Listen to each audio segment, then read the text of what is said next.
Good morning. This is the first LegCo meeting of the Year of the Ox. I wish you all health and success in the new Lunar New Year. And I hope Hong Kong can step out of the epidemic for the benefit of the people. Government bills, first reading. Appropriation Bill 2021. Arbitration Amendment Bill 2021. Employees Compensation Amendment Bill 2021. Road Traffic Amendment Bill 2021. Second reading. Financial Secretary. Mr. President, honorable members and fellow citizens, good morning. I move that the Appropriation Bill 2021 be read a second time. President, over the past year, we all experienced a very different life. The epidemic has aggravated the economic recession. Face masks have become a daily necessity. We might have spent more time at home, but we have fewer opportunities to gather with our relatives and friends. The year 2020 has become our common memory. The epidemic has made us realize that globalization is not only a driving force for economic development, but also the key to victory in the fight against viruses and epidemics. No place on earth can stay aloof and remain unaffected. Only with concerted efforts can we successfully beat this epidemic of the century that has plagued the entire world. Hong Kong's went through tribulations in the past 2 years. International political tensions have dampened local exports and market sentiments. Violent clashes have endangered the stability and safety of our society, and the epidemic has exerted additional pressure on the whole community and economy. In the past year, Hong Kong's economy recorded a negative growth of 6.1%, with the latest unemployment rate rising to 7%. The government of the Hong Kong SAR has committed a total of nearly $300 billion for supporting measures with a view to stabilizing the economy and relieving people's burden. However, this has also brought the fiscal deficit to a record high. With the epidemic still lingering, our economy is yet to come out of recession. Our most urgent task is to contain the epidemic and press ahead with the vaccination program so that people and businesses can be back on track, and safe traveling between Hong Kong and the mainland, as well as the rest of the world, can be resumed as soon as possible. I will, as always, provide the resources required to fully support the anti-epidemic work. This year's budget focuses on stabilizing the economy and relieving people's burden. It aims to alleviate the hardship and pressure caused by the economic downturn and the epidemic through the introduction of counter-cyclical measures costing over $120 billion, and seeks to create a leverage effect to benefit our people, workers, as well as enterprises. It's equally important that we should grasp the major directions and new trends of future development to strategically enhance our policy steering, support measures, and resources allocation in key areas. This will not only bring new impetus to our industries, but also enable them to have a more dynamic, diverse, and interactive development. I will go into more details in the ensuing paragraphs. Economic situation in 2020. Last year, the COVID-19 epidemic ravaged the world, causing unprecedented repercussions on the global economy. The International Monetary Fund estimated that the global economy contracted significantly by 3.5% for the year as a whole. At the onset of the outbreak, governments around the world implemented stringent social distancing requirements and widespread lockdowns, plunging many major economies into a deep recession in the first half of last year. Amid a sharp fall in external demand caused by the epidemic, Hong Kong's total exports of goods tumbled by 9.7% year-on-year in real terms in the first quarter of last year. Later, with a strong rebound in the mainland economy after its epidemic situation was kept under control and the gradual recovery of other major economies in the second half of the year, Hong Kong's total exports of goods resumed growth in the second half of the year, yet there was still a mild decrease of 0.3% for the year as a whole. Under the threat of the epidemic, inbound tourism was brought to a frozen state for most of the time last year amid extensive travel restrictions worldwide. Exports of travel services fell drastically by 90.5% for the year as a whole. Exports of financial services saw a moderate growth in the period, but total exports of services still registered a record decline of 36.8% for the year as a whole. Given the volatile local epidemic situation, social distancing measures were tightened from time to time. This, together with the weak job and income conditions, has dampened local consumer sentiments. Private consumption expenditure dropped significantly by 10.1% for the year as a whole, despite some narrowing of the decline in the second half of the year. Amid the highly uncertain business outlook, investment expenditure fell by 11.5%. Hong Kong's overall economy contracted substantially by 9% in the first half of last year. While a slight improvement was seen in the third quarter, it has been hit again by the epidemic since the latter part of the fourth quarter. For 2020 as a whole, the economy contracted by 6.1%, the largest annual decline on record. It is also the first time for Hong Kong to register 2 consecutive years of negative growth. The labor market deteriorated sharply. The seasonally adjusted unemployment rate went from 3.3% in the fourth quarter of 2019 to 7% in the latest period, the highest in close to 17 years. Amid the epidemic, the consumption and tourism-related sectors were hit hard. The unemployment rate of the retail, accommodation, and food services sectors combined rose to 11.3%. In particular, the unemployment rate of the food and beverage services sector reached a high level of 14.7%. The unemployment rate of the construction sector also reached a double-digit level. Household incomes fell markedly in the year. Amid a lackluster economy, pressures on consumer price inflation were modest. Netting out the effects of the government's one-off measures, the underlying inflation rate was 1.3% for last year as a whole, down 1.7% percentage point from the year before. As for the property market, the residential property market was generally stable last year. Prices of commercial and industrial properties fell visibly from their peak in 2019 and transaction volume dropped to a record low. Following the relaxation of macro-prudential measures for mortgage loans on non-residential properties by the Hong Kong Monetary Authority, as well as the abolition of the doubled ad valorem stamp duty on non-residential property transactions by the government, there was a slight rebound in transactions in the latter part of last year. Economic outlook for 2021 and medium-term outlook.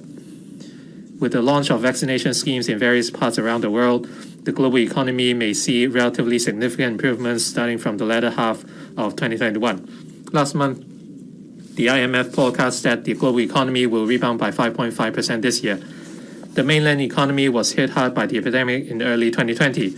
Nevertheless, with the epidemic swiftly put under control and vigorous macro policies implemented in a timely manner, the mainland economy experienced a strong rebound since the second quarter with an annual growth of 2.3%, making our country the only major economy in the world that has achieved a positive growth. Looking ahead, though there are still uncertainties arising from the global epidemic situation and the China-US relations, the mainland economy is fundamentally sound. The Central Economic Work Conference held at the end of last year emphasized that the continuity, stability, and sustainability of the macro policies would be maintained to provide the necessary support for economic recovery on an ongoing basis. All these would be conducive to robust economic growth in the mainland.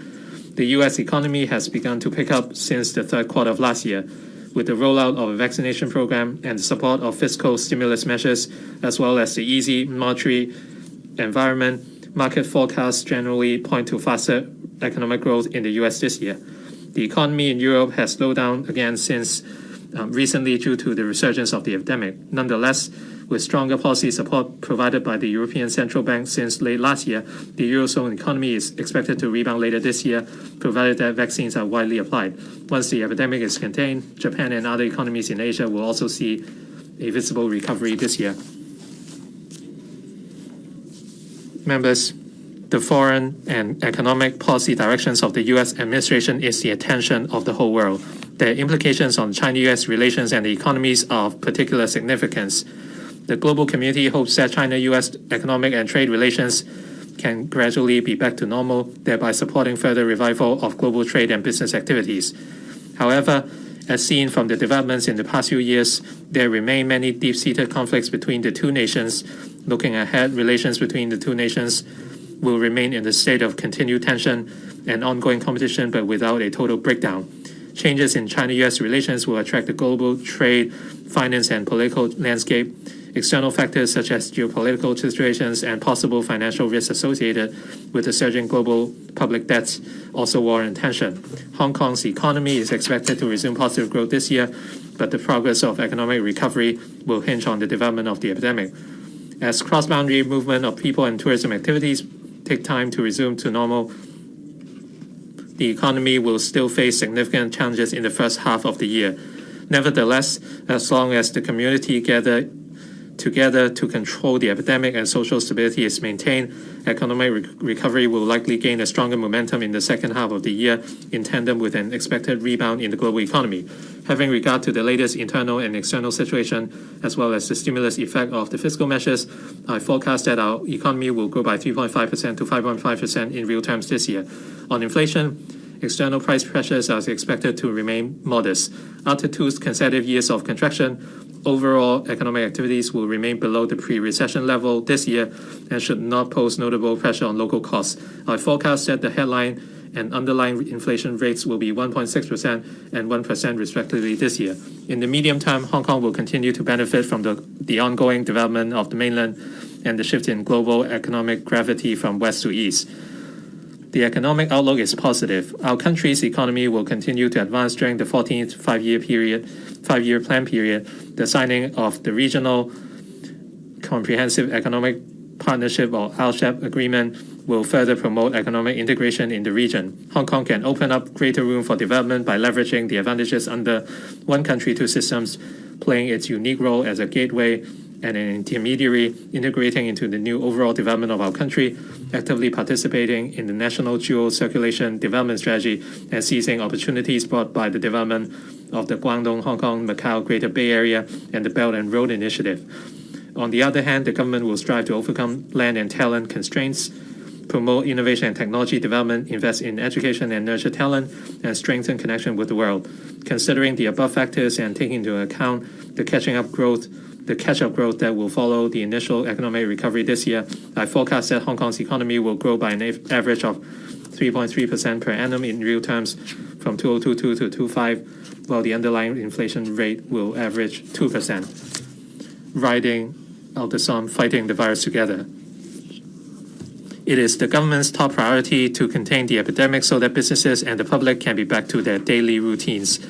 A high-level steering committee command center led by the chief executive was set up in January 2020 to formulate strategies and measures swiftly in response to the development of the epidemic with a view to achieving the target of zero infections. I would like to extend my heartfelt thanks to those joining the fight against the epidemic, including healthcare staff, as well as businesses and individuals who have been supporting the government's anti-epidemic measures. I will continue to provide adequate resources to fully support the work. The government strives to step up surveillance and testing efforts in order to identify cases in the community as early as possible to help cut the transmission chains. Various means are provided to collect specimens up to about 100,000 for testing each day. At present, the actual testing capacity of public and private laboratories in Hong Kong has reached a level of over 100,000 tests per day. The government has allocated 4.7 billion from the Anti-Epidemic Fund to support the anti-epidemic work of the hospital authority, ensuring sufficient support and protection for frontline healthcare staff.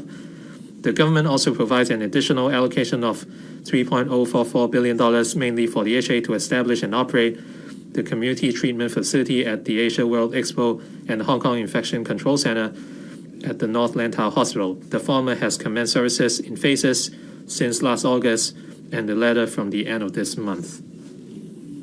The government has earmarked over $8.4 billion for the procurement and administration of COVID-19 vaccines. Our target is to have the majority of the population vaccinated for free within 2021. The COVID-19 vaccination program started yesterday and will provide vaccination for 5 priority groups of citizens. The government will seek funding support from the Finance Committee of the LegCo at the end of this month to establish a vaccination indemnity fund with $1 billion.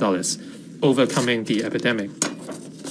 The AEF is set up to enhance Hong Kong's capability in combating the epidemic and provide relief for industries and the public hit hard by the epidemic.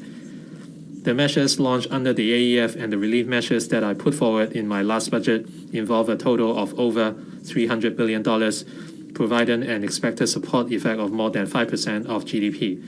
Having regard to the financial affordability of the government, I will implement the following measures to continue to support enterprises, safeguard jobs, and relieve people's burden. To support enterprises, I will implement the following measures involving a total of about $9.5 billion. A. Reducing profits tax for the year of assessment 2020 to 21 by 100%, subject to a ceiling of $10,000. The reduction will be reflected in the final tax payable for the year of assessment 2020 to 21. This will benefit 128,000 businesses and reduce government revenue by $1.05 billion. B. Providing rates concession for non-domestic properties for 4 quarters of 2021 to 22, subject to a ceiling of $5,000 per quarter in the first 2 quarters and a ceiling of $2,000 per quarter in the remaining 2 quarters for each rateable property. This proposal is estimated to involve 420,000 non-domestic properties and reduce government revenue by $3.4 billion. C.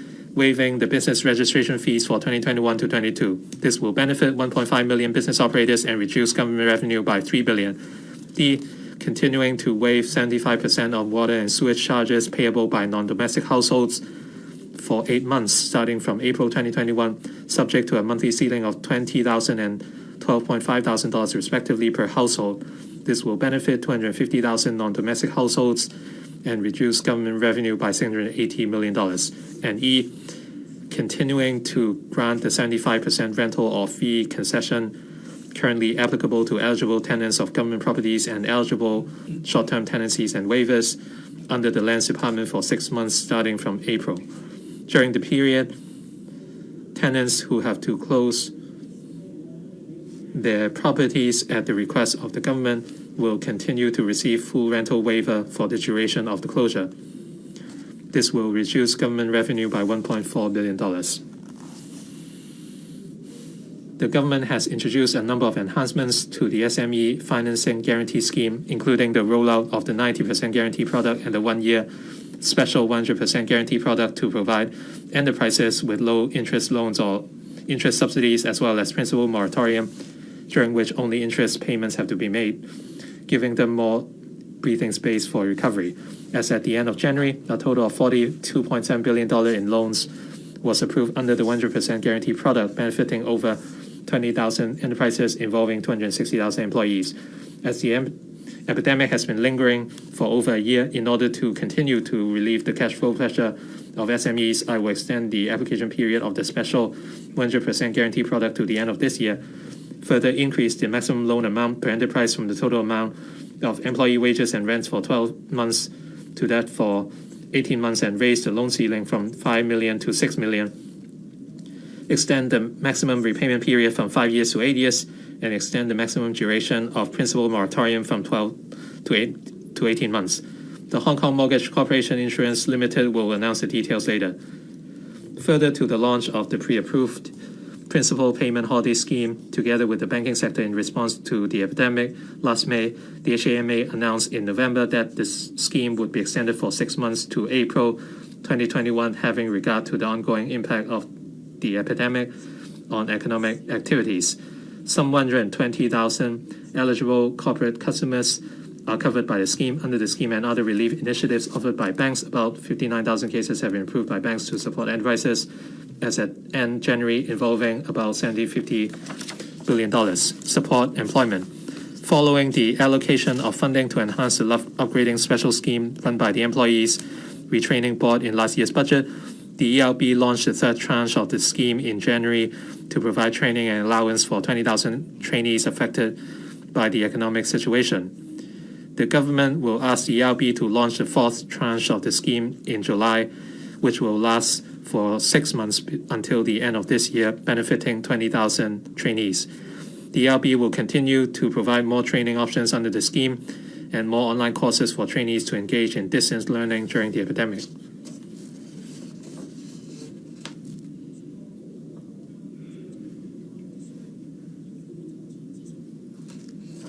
Having regard to the advancement in technology and changes in learning mode, the government plans to expand the scope of the Continuing Education Fund to include online courses to provide learners with more diversified ways of continuing learning. Meanwhile, we will ensure effective supervision over the quality of courses and teaching. The government will consult the sector to implement the measure upon commencement of the new school term in September. In 2020 to 21, the government created about 31,000 time-limited jobs in the public and private sectors through the AEF. As at end January, some 16,000 employments were made. I propose to further allocate $6.6 billion to create about 30,000 time-limited jobs for a period of 12 months. I also I will also introduce the following one-off measures to alleviate the impacts of the economic downturn on the public. A. Reducing salaries, tax, and tax under personal assessment for the year of assessment 2020 to 21 by 100%, subject to a ceiling of $10,000. The reduction will be reflected in the final tax payable for the year of assessment 2020 to 21. This will benefit 1.87 million taxpayers and reduce government revenue by 11.4 billion. B. Providing rates concession for domestic properties for 4 quarters of 2020 to 21, 21 to 22, subject to a ceiling of 1.5 thousand per quarter in the first 2 quarters and a ceiling of 1,000 per quarter in the remaining 2 quarters for each rateable property. This proposal is estimated to involve 2.95 million domestic properties and reduce government revenue by 11.6 billion. C. Granting each residential electricity account a subsidy of $1,000. This measure will involve an expenditure of $2.8 billion and benefit over 2.7 million eligible households. D. Providing an allowance to eligible Social Security recipients equal to 1/2 of a month of the standard rate CSSA payment, old age allowance, old age living allowance, or disability allowance. This will involve additional expenditure of $2.382 billion. Similar arrangements will apply to recipients of the Working Family Allowance and individual-based work incentive transport subsidy involving additional expenditure of $121 million. And E. Paying the examination fees for school candidates sitting for the 2022 Hong Kong Diploma of Secondary Education examination, incurring $150 million. This prolonged economic downturn has plunged some people into financial difficulties. In view of this, many people have demanded temporary unemployment assistance. The government has reiterated the policy and considerations it has taken into account for not accepting the proposal and instead provided a time-limited special scheme under the CSSA scheme to help the unemployed. Considering that many grassroots have been suffering from underemployment amid the epidemic, the government proposes to relax the working hour requirements under the Working Family Allowance Scheme. Among them, the current basic working hour requirement of not fewer than 144 hours per month for non-single parent households will be substantially lowered by half for 1 year. The measure will be implemented in June at the earliest, subject to FC approval. To provide an extra financing option for the unemployed, I suggest setting up a special 100% loan guarantee for individual scheme as a supplementary measure. The government will offer a guarantee for loans provided under the scheme. The maximum loan amount per applicant is set at 6 times of his or her average monthly income during employment, subject to a ceiling of $80,000. There will be a principal moratorium for the first 12 months. Afterwards, the principal and interest can be repaid over a period of up to 5 years with an interest rate fixed at 1% per annum. Applicants who have repaid loans in full as scheduled will be offered full reimbursement for the interest paid. Freelancers who provide proof of loss of income may also apply for the loan. The government will provide a total guarantee commitment of $15 billion. The application period will last for 6 months. The Financial Services and the Treasury Bureau will, in collaboration with the HKMCIL, announce the details in due course. Amid the epidemic, the public are increasingly concerned about environmental hygiene issues such as misconnection and dilapidation of the drainage pipes of buildings. I will earmark $1 billion to provide subsidies for owners of more than 3,000 old buildings with relatively low rateable values to carry out drainage repair or enhancement works. For buildings with owners having difficulties in organizing the works by themselves, such as 3 new buildings, the Buildings Department will exercise its power under the Buildings Ordinance to carry out the works in default of their owners in an orderly manner based on the risk profile. The owners concerned may also benefit from the subsidy scheme, reviving the economy after the epidemic, while having a profound effect on the global economic development and structure, as well as people's lifestyle.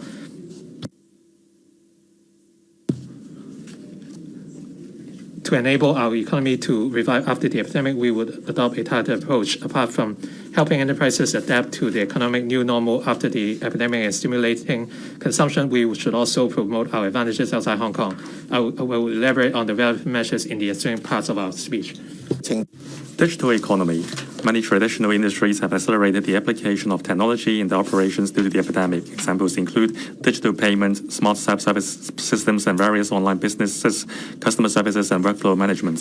For many people who stay at home during the epidemic, the use of online shopping services, video streaming platforms, and online conference software has become the new mode of working, studying, and entertainment.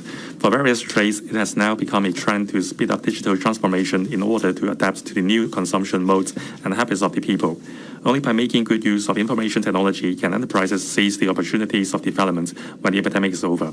In view of the above, we have launched the Distance Business Program under the AEF to provide funding support for enterprises to adopt information technology solutions and cover the expenses for providing relevant training to their employees.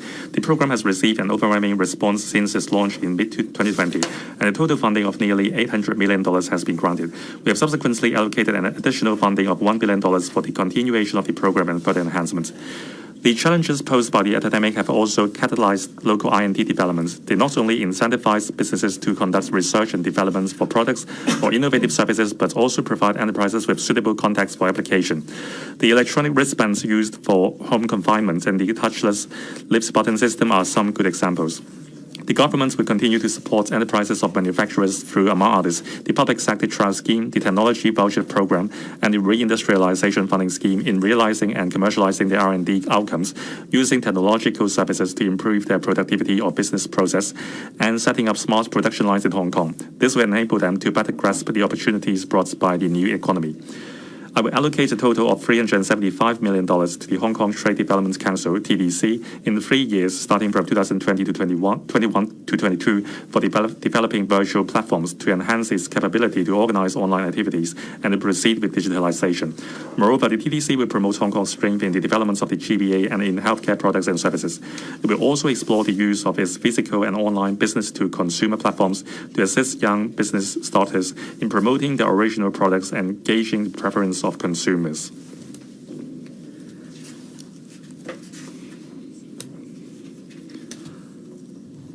In light of the epidemic, we have expedited our work in taking forward e-government by providing more electronic services to make it easier for enterprises and individuals to submit applications, make payments, obtain licenses, and use government services. By mid-2022, unless there are legal or operational constraints, all government forms and license applications can be submitted electronically. Besides, e-payment options, including the faster payment system, will be available for making payments in respect of most government bills and licenses starting from mid-2022. The I Am Smart, a one-stop personalized digital service platform, was launched at the end of last year. The HKMA is currently working with the Office of the Government's Chief Information Officer, that is OGCIO, to develop the business version of the I Am Smart digital authentication platform. It can be used to authenticate the identity of enterprises through an electronic channel. With the wide adoption of I Am Smart in various electronic government services, members of the public can choose to obtain their data kept by individual government departments by electronic means and submit such data electronically when applying for services from financial institutions. In addition, the HKMA has earlier announced the developments of commercial data interchange, which will allow commercial services operators to submit customers' data to financial institutions under the instruction and consent of their corporate customers, so as to assist them in the application for services. To promote the law tech developments, I set aside funding in the 2019-20 budget to support the development of an online dispute resolution and deal-making platform by a non-governmental organization, NGO. With an allocation of $100 million to the project, starting from this year, the platform will roll out negotiation, arbitration, mediation, and online training services progressively and develop other services such as e-translation and smart contract interfaces. This year, the government will actively explore the developments of the Hong Kong Legal Cloud in order to sharpen Hong Kong's edge and raise our status in the provision of professional legal services. 面對目前嘅特殊 In view of the current special situation, the government should make good use of the fiscal reserves to energize the market, stimulate the economy, and facilitate the speedy recovery of the consumption market and other economic segments in a timely manner. After careful consideration, I will issue electronic consumption vouchers in installments with a total value of $5,000 to each eligible Hong Kong permanent resident and new arrival aged 18 or above, so as to encourage and boost local consumption. This measure, which involves a financial commitment of about $36 billion, is expected to benefit around 7.2 million people. The government will identify suitable stored value facilities operators to help roll out the scheme and will announce the details of the scheme as soon as possible. explore markets. I will inject $1.5 billion into the dedicated fund on branding, upgrading, and domestic sales, and substantially extend in phases its geographical coverage from 20 to 37 economies to include all those with which Hong Kong has entered into investment promotion and protection agreements, IPPAs. The funding ceiling for each enterprise will be increased from $4 million to $6 million so as to support enterprises in exploring more diversified markets by fully utilizing the better protection offered by the IPPAs. Support tourism.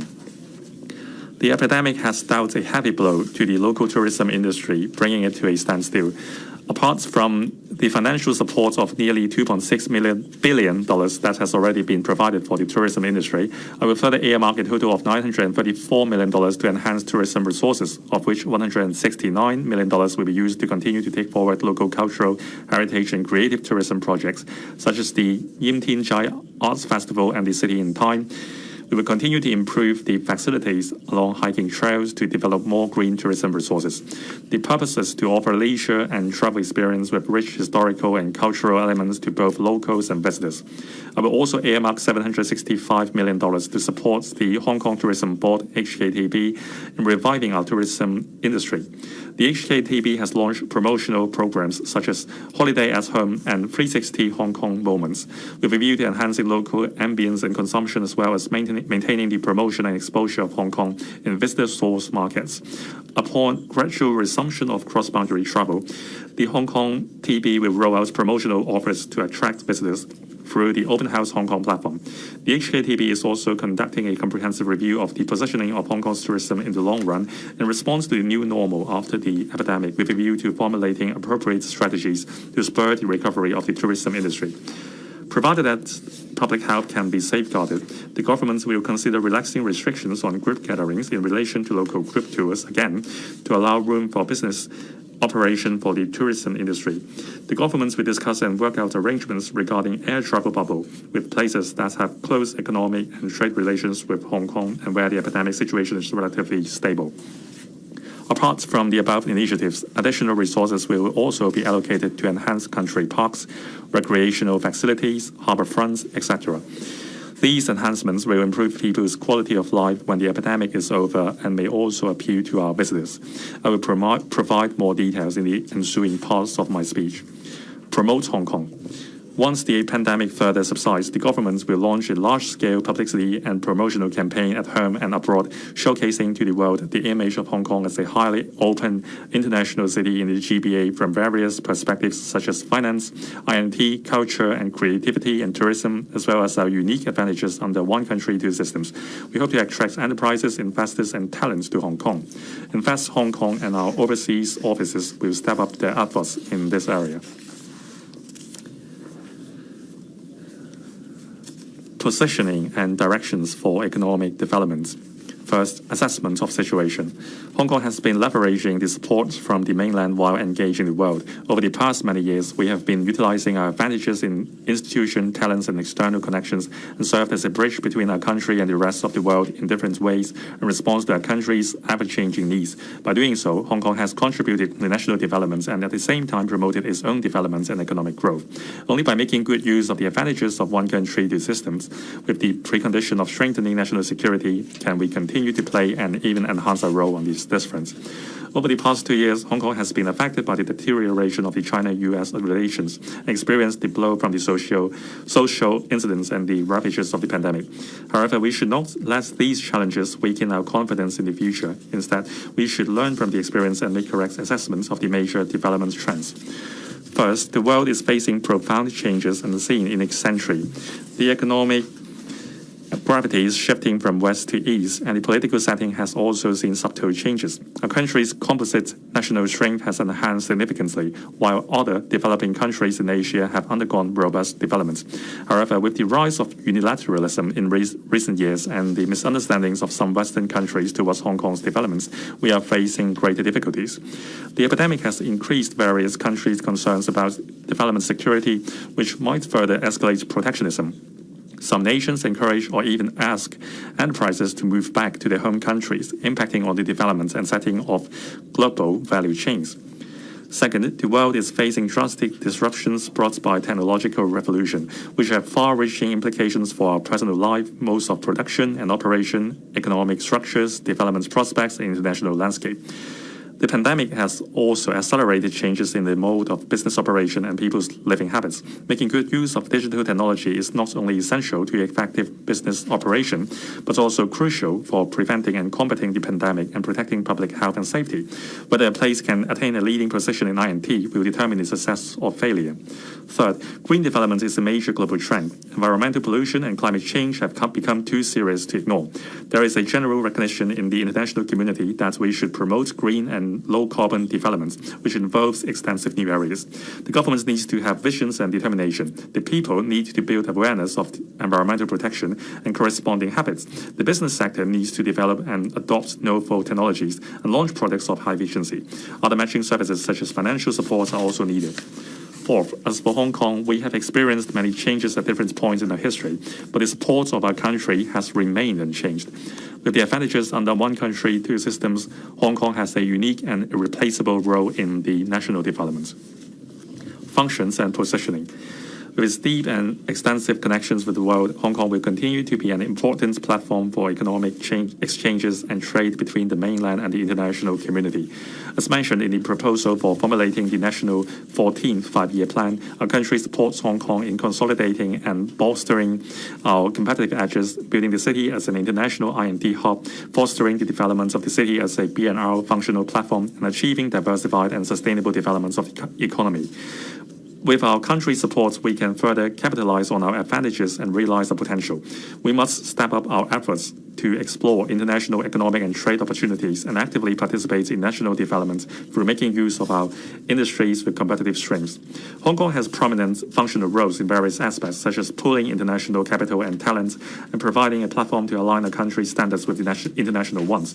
In addition, Hong Kong serves as a testing ground and firewall in our country's promotion of financial sector reform and opening up, such as the internationalization of renminbi. Under our country's dual circulation development strategy, Hong Kong will definitely achieve greater success in the future, as long as we can give full play to our unique roles as a gateway, a springboard, and an intermediary. Leveraging our close proximity, Hong Kong can make use of the GBA development as an entry point, participating actively in the development of our country's domestic circulation for capturing the enormous business opportunities.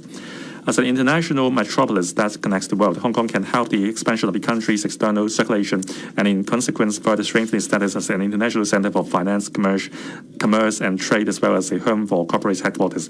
In face of rising unilateralism, it is all the more important for us to actively promote multilateralism, dismantle various barriers, and strengthen Hong Kong's links with the international community. We should further expand Hong Kong's trade, investment, and tax agreement networks. The free trade agreement and the investment agreement between Hong Kong and the ASEAN nations have recently come into full effect. In November last year, our country signed the RCEP agreements with 14 economies. We are actively seeking to be among the first batch of economies joining the RCEP after it comes to effect, so as to help our businesses and investors open up markets, thereby fostering the long-term economic development of Hong Kong. The way forward for industries. From the perspective of industries, Hong Kong has huge development potential in areas including financial services, INT, green economy, air cargo, supply chain management, and professional services. Financial services are an important support to the real economy. On top of being a leading assets and wealth management center, Hong Kong is also an international fundraising platform, an insurance and risk management center, and an offshore RMB hub. Our financial services can assist mainland enterprises in raising funds and provide outlets and risk management for mainland funds, as well as facilitating the mainland's ongoing financial liberalization in a secure and orderly manner in support of the development of our country's real economy. We must continue to strengthen Hong Kong's leading position in the global financial market. Hong Kong enjoys a number of advantages in INT development, such as top-notch capabilities in basic scientific research, intellectual property rights protection, attractiveness to research talents from all over the world, and first-class financial support services. In recent years, the government has allocated substantial resources and implemented a number of preferential policies and been blessed with our country's support. As long as we can leverage our advantages and achieve coordinated development with our brother cities that have advanced manufacturing industries in the GBA, we can form an INT upstream, midstream, and downstream industrial chain and develop the GBA into an international INT center, thus contributing to our country's technological self-reliance and at the same time identifying new areas of growth for Hong Kong's economy. Nowadays, when everyone is striving to live a quality life, decarbonization, waste reduction, building of a green environment and a sustainable city, etc., have become a social consensus. The international community, including our country and the European Union, have set achieving carbon neutrality as an important development goal. A significant synergy effect can be generated between green economy and other industries, such as the INT and financial sectors. A robust, green, and sustainable financial services can contribute to the development of green economy in the mainland and Hong Kong. Hong Kong is a world-class logistics and supply chain management center with a well-established network of air routes, a highly efficient airport, as well as simple and fast customs clearance procedures. Hong Kong's air cargo transport sector plays a leading role in the world. We will strive to enhance our intermodal transportation services in the future with a view to increasing the global accessibility of the GBA. This will facilitate not only the exports of goods from the GBA to overseas markets, but also the imports of quality products from around the world to the mainland, meeting the increasing consumer demands here. Technology is reshaping the interplay between the supply of goods and the demand of consumers, and the prospects for our high-end logistics and supply chain management services are bright.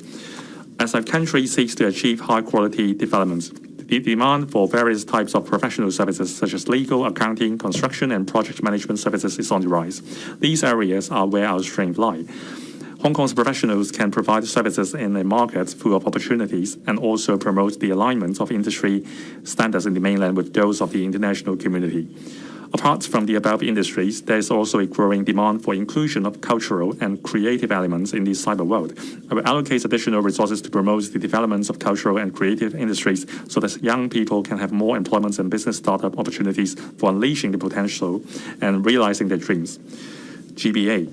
As mentioned earlier, the GBA is the best entry point for Hong Kong to participate in the domestic circulation of our country's economy, be it for the mutual market access for financial services and products, cooperation and collaboration in respect of innovation and technology, of people's stay and living across the boundary. Continued innovation in institutional and policy arrangements is needed so as to ensure a smoother two-way flow of funds, people, and factors of production. The Guangdong Hong Kong Macau Greater Bay Area Development Office has been set up to strengthen the planning, coordination, and promotion of the various policies and measures relating to GBA development and enhance the community's understanding of GBA development. The government also helps Hong Kong's businesses and youths to grasp the opportunities arising from GBA development through various schemes. Belt and Road. Our country has signed cooperation agreements with about 170 countries and international organizations regarding the BNR initiative. The government will continue to provide financing services to BNR infrastructure projects through leveraging Hong Kong's function as an international financial center, encouraging Hong Kong enterprises and professional services sectors to develop business in the overseas economic and trade cooperation zones set up by our country, and establish connections with mainland enterprises and industry associations for jointly exploring new markets, thereby consolidating our role as a prime functional platform and key node for the BNR initiative. Financial services. Comprehensive and superb financial services are crucial for an economy gearing for high-quality development. The value added of the financial services industry in Hong Kong accounted for 21% of the GDP in 2019. Its share of the overall employment increased from 6.8% in 2018 to 7.1% in 2019. Hong Kong has always been an offshore financing center for mainland enterprises and an important conduit for international capital to enter the mainland market. The capital markets of Hong Kong and the mainland can complement and interact positively with each other. Last year's total transaction value of the southbound and northbound trading of Stock Connect programs more than doubled than that of the year before. The mutual market access programs have been operating smoothly. Hong Kong can contribute more proactively to our country's dual circulation strategy. The FSTB, together with the HKMA, the Securities and Futures Commission, SFC, and the Insurance Authority, IA, had set up a joint working group to explore how Hong Kong can complement the economic and financial developments of our country and meet the needs of international investors, and examine how to further enhance our competitiveness as an international financial center on the basis of our existing capacities. It will set out the development blueprints and put forward concrete proposals and measures for engagement with the central authorities to secure their support. Green and sustainable finance. Having regard to the goal of achieving carbon neutrality before 2050, we will continue to promote the development of green and sustainable finance, encouraging institutions to conduct relevant investments, financing, and certification activities, and attract top-notch institutions and talents to Hong Kong to provide the relevant services. We will join hands with the financial sector and relevant stakeholders to take forward the strategic plan announced at the end of last year by the Green and Sustainable Finance Cross-Agency Steering Group, thereby leveraging our role as an international financial center to mobilize capital towards sustainable projects in the region and enhance Hong Kong's position as a green and sustainable finance hub in the region. Last month, we successfully offered the second batch of government green bonds totaling $2.5 billion, among which the 30-year tranche is the longest tenor bond issued by the government and the longest tenor USD-denominated government bond in Asia to date. We plan to issue green bonds regularly and expand the scale of the government's green bond program. We propose to double the borrowing ceiling of the program to $200 billion to allow for further issuance of green bonds totaling $175.5 billion within the next 5 years, having regard to the market situation. This will also give us more room for piloting the issuance of green bonds that involves more types of currencies, project types, and issuance channels, thereby further enriching the green finance ecosystem in Hong Kong. We also plan to issue retail green bonds for the participation of the general public. The pilot bond grant scheme and the green bond grant scheme rolled out by the government previously will expire by mid-2021. I will consolidate the two schemes into a green and sustainable finance grant scheme to provide subsidy for eligible bond issuers and loan borrowers to cover their expenses on bond issuance and external review services. The scheme will last for 3 years, and the HKMA will announce relevant details in due course. Bond market. Through the active promotion of the government, Hong Kong's bond market has seen sustained growth, now ranking third in Asia, excluding Japan, in terms of total amount of bond issuances. I will lead a steering group comprising members from the FSCB, the HKMA, the SFC, the IA, and the Hong Kong Exchanges and Clearing Limited to formulate a roadmap for promoting the diversified development of Hong Kong's bond market and reinforcing its functions. We will enhance the efficiency and capacity of our domestic central money makers unit, or CMU, and introduce new functions to cope with the increasing market demand for northbound trading of Bond Connect and support its future commissioning of southbound trading, with a view to providing a risk-controlled channel for mainland investors to participate in local and overseas bond markets. We will develop the CMU as a major central securities depository platform in Asia and in the world in the long run.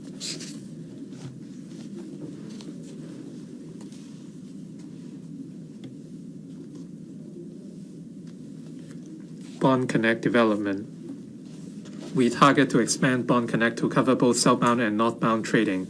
The implementation of southbound trading will further facilitate mainland investors to make diversified asset allocation and present enormous opportunities for Hong Kong's financial industry. The HKMA and People's Bank of China have set up a working group to drive the initiative of southbound trading of Bond Connect with the target of launching it within the year. Retail bond market. Given that the global low interest rate environment will persist for a considerably long time, and many people in the community, especially the elderly, prefer investment options with steady and reliable returns, we plan to continue to issue no less than $24 billion of silver bond and no less than $15 billion of I-bond this year. We propose to raise the borrowing limit of the government bond program from $200 billion to $300 billion to allow sufficient room for bond issuances to achieve the objective of promoting the sustainable development of Hong Kong's bond market. The eligible age for subscribing silver bond will be lowered from 65 to 60. We are committed to developing the real estate investment trust market in Hong Kong and reinforcing the city's role as a premier capital raising center while offering investors a wide range of investment options with relatively stable returns. Subsidies will be provided for qualifying REITs authorized by the SFC and listed in Hong Kong in the coming 3 years to encourage the listing of more REITs in Hong Kong. The subsidy will cover 70% of the expenses paid to local professional service providers for the listing of REITs subject to a cap of $8 million per REIT. The SFC will announce relevant details in due course. Securities market. Undaunted by challenges from external factors, the Hong Kong stock market recorded an average daily turnover of $129.5 billion last year, representing a rise of 49% over the year before.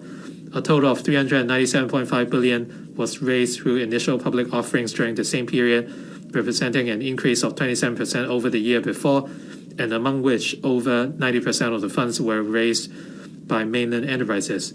Not only is Hong Kong a preferred international fundraising platform, it is also the world's second largest fundraising hub for biotechnology companies. There have been 43 companies listed under the new listing regime in Hong Kong since its introduction, raising a total of over $420 billion, which accounts for about 40% of total IPO funds raised in the period. These companies have a combined market cap of over 11 trillion, accounting for about 1/4 of the current total market cap in Hong Kong. They include 10 China concept stock companies returning to Hong Kong for secondary listing and 31 pre-revenue or pre-profit biotech companies. Our earlier efforts in enhancing the listing regime are gradually delivering results. The Hong Kong EX will review the overall secondary listing regime, including whether Greater China companies with non-weighted voting rights structures have to be companies in the field of INT in order to seek secondary listing in Hong Kong through the new concessionary route, as well as their corresponding market capitalization requirements. The Hong Kong EX will consult the market in due course. Stock Connect expands the depth and breadth of the capital market in Hong Kong and is in line with our country's financial development strategy. We will seek to expand its capacity continuously, including the progressive inclusion of ETF and other types of assets, as well as expansion of the scope of eligible securities.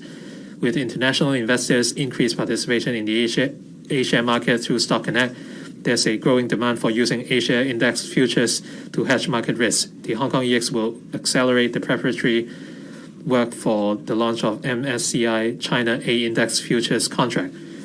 We are currently undertaking a series of legislative work to provide for half-rate profits tax concessions to eligible insurance businesses, including marine insurance and specialty insurance, facilitate the issuance of insurance-linked securities or ILS in Hong Kong, expand the scope of insurable risks of captive insurance companies, and enhance the group-wide supervision framework by the end of next month. We are also preparing for the implementation of a risk-based capital regime for the insurance industry to replace the rule-based capital adequacy regime. I propose launching a 2-year pilot insurance-linked securities grant scheme to attract insurance enterprises or organizations to issue ILS in Hong Kong. The amount of grant for issuance will be capped at 12 million, depending on the maturity of the ILS. The IA will announce details in due course. Asset and wealth management. Since the establishment of the 2 new fund structures, namely the open-ended fund company and the limited partnership fund, the investment fund regime of Hong Kong has become more comprehensive. With 11 OFCs and over 100 LPFs already set up, Hong Kong's status as an international asset and wealth management center has been consolidated. We plan to submit a legislative proposal in the second quarter of this year to allow foreign investment funds to redomicile to Hong Kong for registration as OFCs or LPFs.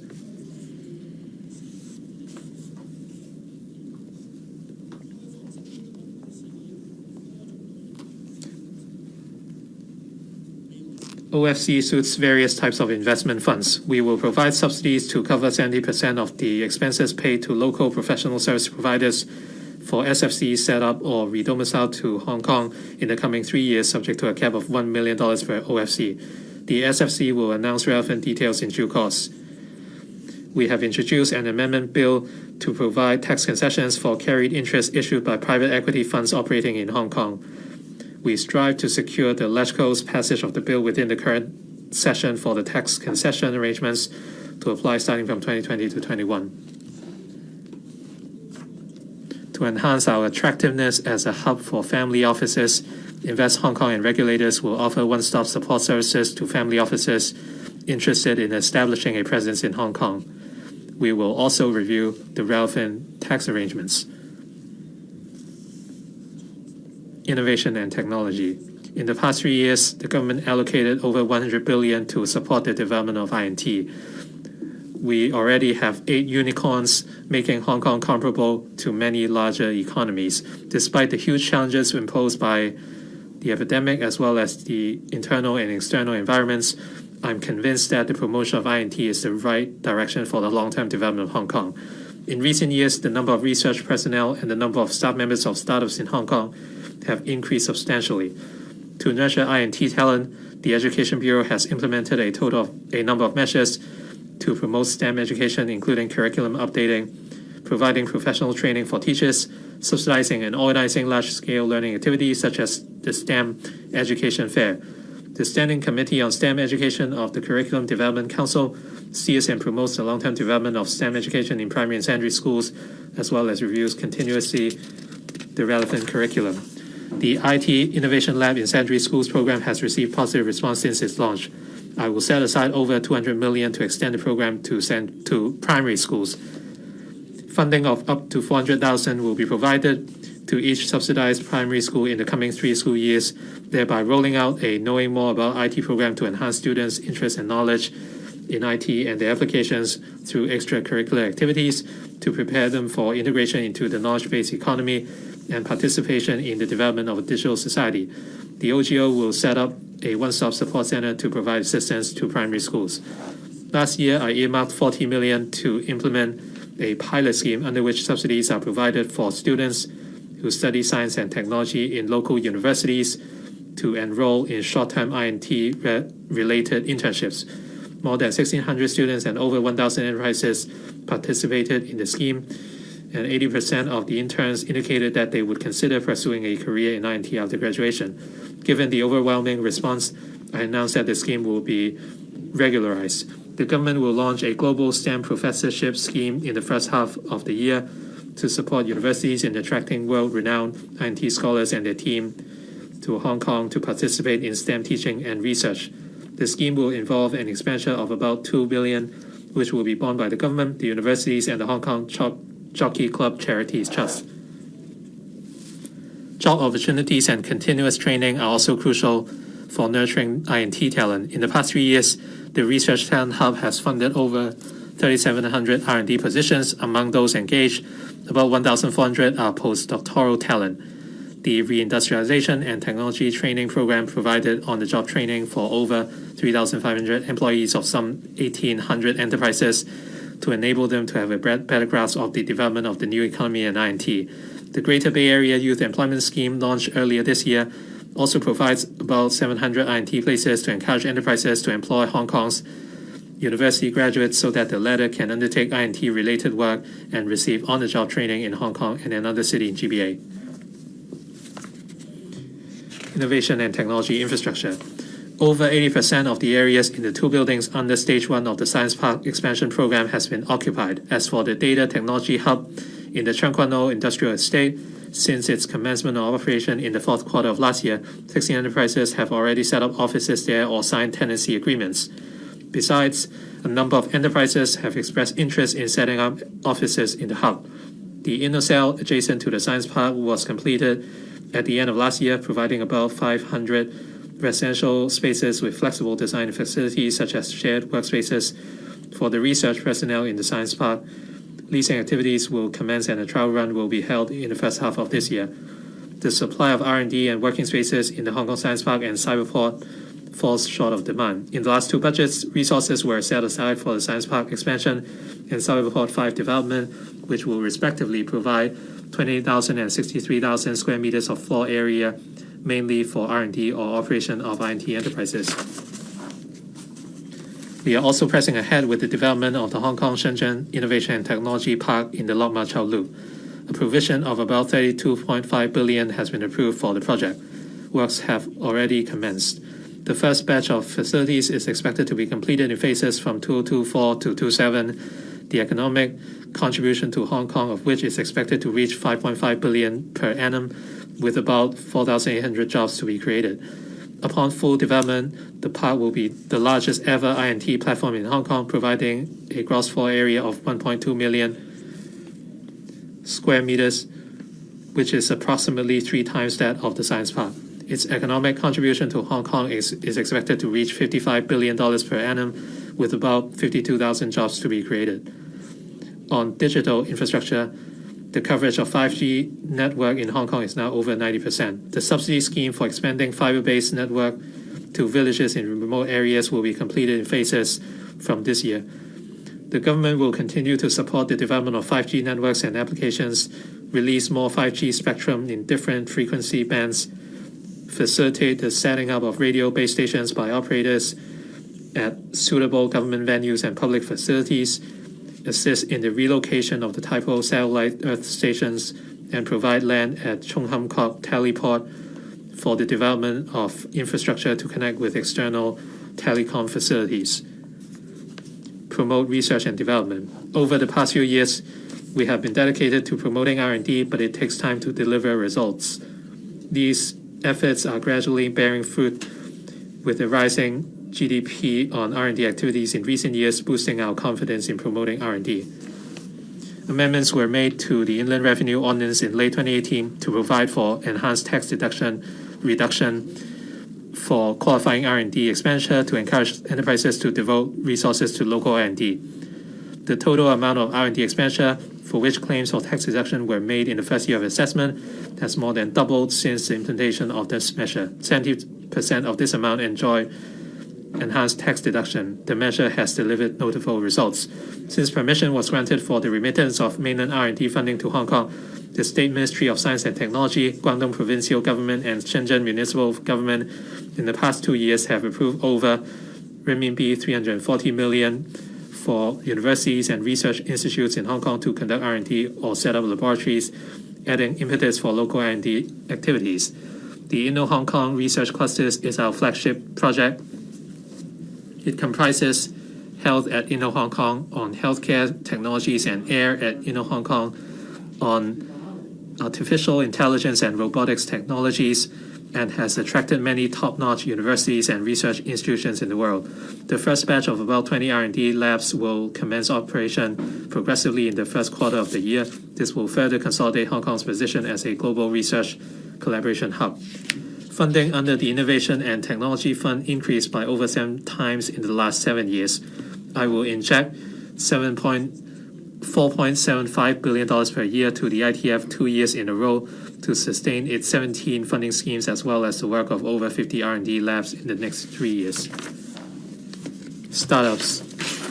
Hong Kong's startup ecosystem has become increasingly vibrant, with an increase in the number of startups from about 1.1 thousand in 2014 to over 3.3 thousand last year.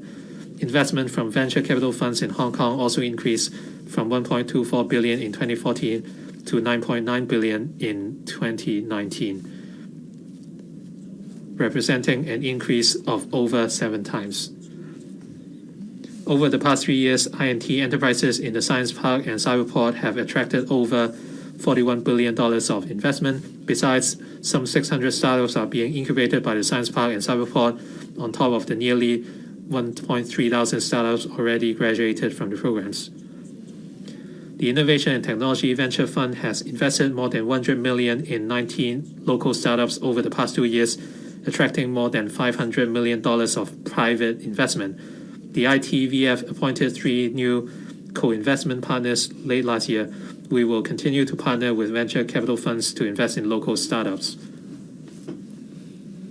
In the past 3 years, the Hong Kong Science and Technology Parks Corporation has invested over 100 million in 13 technology enterprises through its corporate venture fund, attracting about $1.35 billion of private investment. The Cyberport Macro Fund, set up by Cyberport, also invested more than 120 million in 16 companies, attracting over $860 million of private investment. The HKFP and Cyberport will inject 350 million and 200 million into the 2 funds respectively, and extend their scope to cover Series B and later stage investments. The Technology Startup Support Scheme for universities has provided funding of about $120 million to 139 startups in the past 3 years. Among those startups which have benefited from the scheme since inception, over half of them have launched their products in the market, more than 40% have earned revenue, and about 60% have received capital injection from investors, with a total amount of some $530 million. Financial technology. The epidemic has sped up digital transformation of the Hong Kong financial market. On top of many fintech startups, there are 8 virtual banks, 4 virtual insurers, and a virtual asset trading platform having been authorized to operate in Hong Kong. With a view to fostering the development of more novel financial products, the HKSTPC and Cyberport will collaborate with the HKMA to attract more financial, technology, or research institutes to set up laboratories in Hong Kong, with a focus on such areas as regulatory, technology, and cybersecurity, where Hong Kong enjoys clearest advantages. In addition to the FinTech Proof of Concept Subsidy Scheme announced in January, the Hong Kong MA is considering enhancing its FinTech supervisory sandbox by providing through train vetting and funding arrangements for those promising FinTech solutions to reduce the time for the launch of innovative financial products in the market. Foster reindustrialization. The Reindustrialization Funding Scheme, which was launched in July last year, provides subsidies on a matching basis to manufacturers for setting up new smart production lines in Hong Kong. The scheme has received 12 applications so far. The Advanced Manufacturing Center in the Chung Kwan O Industrial Estate and the Microelectronics Center in the Yuen Long Industrial Estate being developed by the HKSTPC will be completed in the coming years. The two centers will provide a total gross floor area of over 140,000 square meters for smart production and high-end manufacturing industries. Quite a number of enterprises have expressed interest in setting up establishment in the two centers. Air cargo sector. The Hong Kong International Airport is a double gateway connecting the world and the GBA. With further growth in external trade in the GBA, particularly the booming of e-commerce and the personalization of consumer demand, orders received by manufacturers are becoming small in amount with a narrow delivery window. It can be envisaged that there will be an increasingly keen regional demand for air cargo services. Last year, HAIA handled 4.5 million tons of cargoes and airmail, down by only 7% from the pre-epidemic level. The airport authority has active plans for developing intermodal cargo handling facilities so that there will be seamless transportation of mainland exports to the rest of the world through the HAIA and vice versa. With the expansion of the existing express air cargo terminal and the commissioning of a new premium logistics center, as well as the 3-runway system, Hong Kong International Airport's annual cargo handling capacity is expected to increase from 7.4 million tons to some 9 million tons in 2024. When the airside intermodal cargo handling facility becomes operational as well, Hong Kong's position as the air cargo center of the GBA will be further reinforced. HAIA's capability in handling high-value, temperature-controlled air cargo is internationally recognized. In addition, the government will work with the AA to actively explore measures to facilitate transshipment through Hong Kong with a view to maintaining our competitive edge as an international air cargo hub. We are confident that the HAIA will become the busiest cargo airport in the world again when the epidemic is over. We will submit a funding application to the LegCo within this year to redevelop the airmail center at the HAIA with a view to bringing the center into operation by the end of 2027 at the earliest. We will continue to work with the AA and other postal authorities on maximizing the use of the center's transit handling capacity to support the long-term development of the postal industry in the GBA. Cultural and creative industries. I will inject an additional $1 billion into the Create Smart initiative in 2021-22 to continuously drive the development of the creative industries. The government has continued to allocate more resources to the development of arts and culture in recent years. In 2021-22, the total expenditure will exceed $5.7 billion. The West Kowloon Cultural District, WKCD, is a new landmark and attraction in Hong Kong. With the opening of M+ and the Hong Kong Palace Museum in WKCD in this and next year respectively, and the expected completion of the Lyric Theatre Complex in 2024, diversified development opportunities will be brought to the local arts and cultural sector. We plan to seek funding approval in the current legislative session for taking forward the renovation of Tsuen Wan Public Library, the facility upgrading of Tai Po Civic Center, as well as the renovation and improvement of Sai Wan Ho Civic Center. The above works cost a total of about $900 million, creating a total of some 210 employment opportunities. The government provided multiple rounds of assistance amounting to over $200 million to the arts and culture sector under the AEF, benefiting over 930 arts groups and over 6,000 2,800 arts practitioners. As many arts and culture activities were not able to stage, the industry has made use of technology to perform through various means, promoting the integration of arts and INT as a new trend of developments. The Home Affairs Bureau has established an inter-bureau task force with $100 million reserved to promote the integration of arts and technology and support arts groups and INT savvy. Infrastructure investments and construction industry. The government will continue to invest in infrastructure. The annual capital works expenditure will exceed $100 billion in coming years. The annual total construction output will increase to around $300 billion, creating over 300,000 employment opportunities. The government and the Construction Industry Council have been providing professional and comprehensive training programs for construction workers. The Hong Kong Institute of Construction also has a well-established training system offering a clear career progression path for its trainees. Measures to enhance training for skilled workers, subsidize the operation of SME contractors and registered subcontractors, and offer allowances to registered construction workers who are underemployed or temporarily unemployed for attending training courses have been implemented since January this year. The Development Bureau, DEVB, established the Center of Excellence for Major Project Leaders, which is the first institution in Asia specializing in nurturing leaders for works projects. To enhance the professional skills of mid-tier managers in the government and uplifts the project's delivery capability, I've earmarked $6 million for provision of systematic training to them in the next 3 years with a view to ensuring more effective use of public resources. Cost management is an important part of the sustainable development of the construction industry. The Project Strategy and Governance Office of the DEVB, apart from implementing strategic measures to raise cost effectiveness within the government, will also promote cost management culture to the industry. The government actively promotes the modular integrated construction method. Intake for the first batch of pilot projects, including the Inno cell of the Hong Kong Science Park and the Discipline Services Quarters for the Fire Services Departments at Pak Shing Kok, is expected to commence early this year. Up to now, the Construction Innovation and Technology Fund has granted over $75 million to the industry for supporting the adoption of this method, and the Buildings Department has approved 31 pre-accepted MIC systems to facilitate their adoption by the private building developers. With $100 million allocated for the development of the integrated digital platform in the last budget, the platform will be implemented in phases from this year onwards for driving digitalization of public works through data integration and analysis to monitor projects' performance continuously and enhance the management of capital works projects.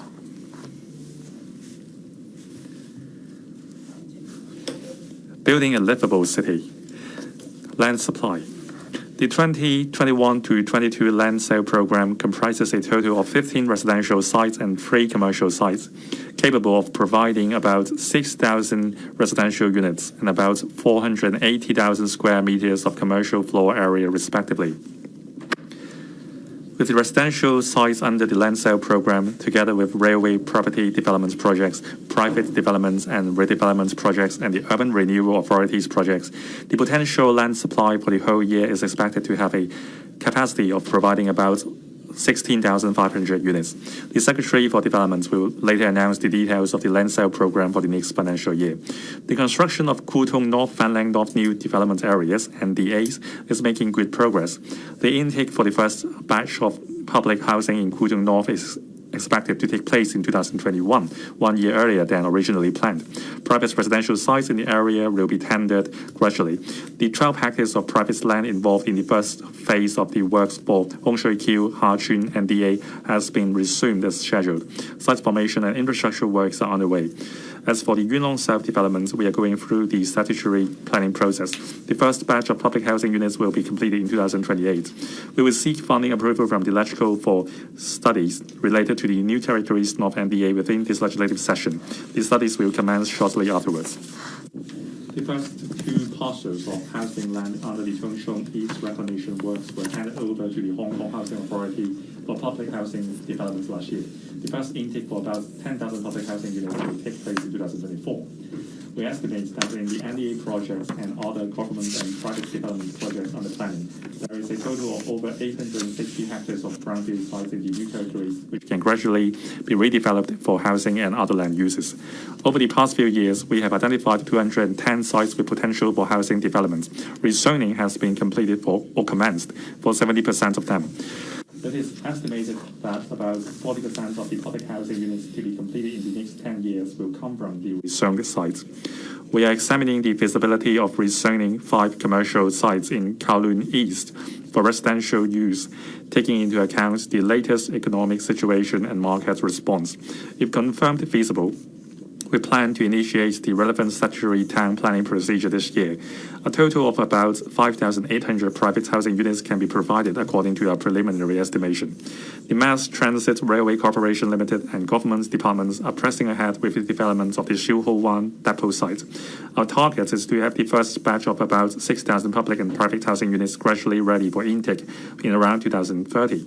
Upon completion of the whole project, about 20,000 units will be provided, about half of which will be public housing units.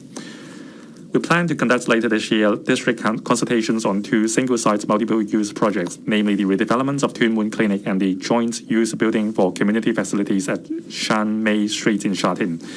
Besides, we will apply funding from the electrical as soon as possible for 3 other projects, namely one as the former Anderson Road quarry site, one in Cheung Kwan Old Town Centre, and the other one near Sheung Wan Fire Station.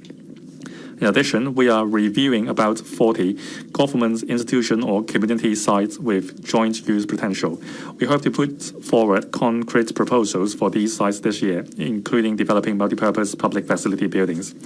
The DVB has set up the Development Projects Facilitation Office to facilitate the processing of planning, lease modification, and building plan applications, etc., for private residential development projects with a yield of 500 flats or more by enhancing coordination among the departments involved. The DVB and the Lands Department will introduce a pilot scheme for charging land premium at standard rates in this quarter to encourage redevelopment of industrial buildings. Housing supply. We have identified land for the provision of 316,000 public housing units in the coming 10 years. With the redevelopment of the Hong Kong Housing Authority's factory estates, the number of public housing units may see further increase. It is estimated that the total public housing production in the 5-year period from 2020 to 21 is about 101,400 units, comprising over 70,000 public rental housing and green form subsidized home ownership scheme units, and over 30,000 other subsidized sales units. On private housing, it is estimated that the completion of private residential units will average over 18,000 units annually in the 5 years from 2021, representing an increase of about 5% over the annual average of the past 5 years. The government has already identified land for the provision of about 14,000 transitional housing units by the end of 2023. Intake of residents for over 1,100 units has taken place. Projects involving about 9,800 units have been launched. The $5 billion funding scheme to support transitional housing projects has approved projects involving over $2.6 billion, and the government will inject another $3.3 billion this year. The government is also seeking funding from the Community Care Fund to subsidize NGOs as a pilot scheme to rent suitable rooms in hotels and guest houses with relatively low occupancy rates for use as transitional housing. Green City. The government strives to achieve carbon neutrality before 2050 and will update the Hong Kong's Climate Action Plan in the middle of this year to set out more proactive strategies and measures to reduce carbon emissions. We are setting an example by implementing the green energy targets to boost the overall energy performance of the government by 6% by 2024 to 25. Concurrently, the government will continue to promote new energy transportation so as to further reduce roadside air pollution. The government has all along been promoting the replacement of conventional fuel-propelled private cars, PCs, with electric vehicles, EVs. Last year, 1 out of 8 new PCs is EV. In the past 10 years, the number of EVs increased from 184 to over 18,500, with the total number of electric private cars, EPCs, accounting for 2.7% of the total number of PCs in Hong Kong. The one-for-one replacement scheme provides a higher first registration tax concession for owners who buy a new EPC and scrap their eligible old PC, subject to a cap of $250,000. Since its launch, 90% of the owners of first registered EPCs have benefited from the scheme. The first registration tax concession for general EPCs is $97,500. The government launched the $2 billion EV charging at home subsidy scheme in October last year. It is expected that about 60,000 parking spaces in existing private residential buildings will be provided with EV charging enabling infrastructure under the scheme in 3 years. Since the introduction of this scheme, applications involving more than 50,000 parking spaces have been received. Last year, the government allocated an additional funding of $800 million to the New Energy Transport Fund and expanded its funding scope to cover additional types of electric commercial vehicles. As at the end of last year, the amount of subsidy granted under the fund was $154 million, covering nearly 200 projects on electric and hybrid commercial vehicles, as well as conventional buses and ferries. Moreover, the government earmarked $80 million for green public light bus (PLB) operators to embark on a pilot scheme on electric PLBs from 2023. Meanwhile, the government has also earmarked $350 million to provide subsidies for ferry operators to conduct trials on electric ferries serving in-harbour routes of the Victoria Harbour from 2023.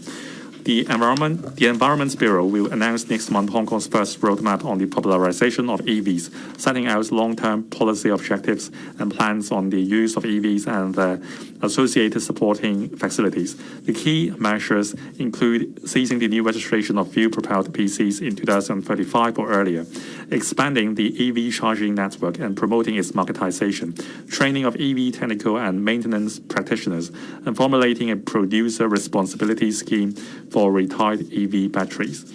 The governments will also take the lead to use more EVs. Improve air quality. To further improve air quality, the government has implemented an ex gratia payment scheme of $7.1 billion to phase out about 40,000 Euro 4 diesel commercial vehicles by the end of 2027. The government will finish updating the Clean Air Plan for Hong Kong by the middle of this year to set out long-term goals and devise measures to further improve air quality. Relieve traffic congestion. The number of PCs has been on the rise. Traffic congestion has been aggravating. The FRT and the vehicle license fee for PCs have not been adjusted since 2011 and 1991, respectively. I propose increasing the rates of each tax band for the FRT for PCs, including EPCs, by 15% and the vehicle license fee by 30%. The above-mentioned adjustments have been gazetted for taking effect today. Other types of vehicles are not affected. The maximum FRT concession for EPCs under the one-for-one replacement scheme will be raised correspondingly to $287,500, while FRT concession cap for general EPCs will remain unchanged. The Transport Department will also continue the studies on congestion charging and the electronic road pricing pilot scheme in the Central, with the aim of optimizing the use of road space and relieving traffic congestion. Decarbonize and reduce waste.